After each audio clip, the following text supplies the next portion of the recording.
By popular demand, I have been asked to share how I press sunflowers. I always experiment. That is how you will learn. The first of which would be petal by petal. I know you don't want to hear it, but it is the best, most foolproof way.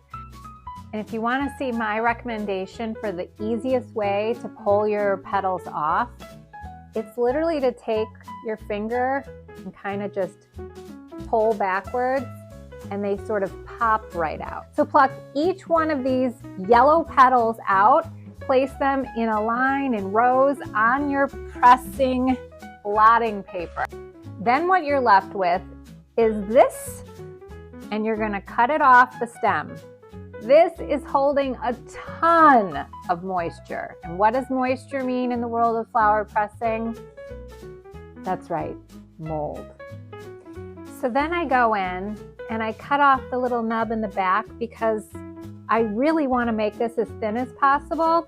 And then I also take a razor very carefully and I score it. I add little lines and cuts throughout the back of it, which you'll feel is really dense. And then I just pat it dry to make sure any moisture that comes out from cutting it is immediately soaked up, and I press this separate. Look at the thickness of this stem. Now, if you think about flower pressed art, it's one-dimensional. We're never going to need to see the 360-degree view of this stem. So I like this curve, but I am actually going to cut the length of this in half.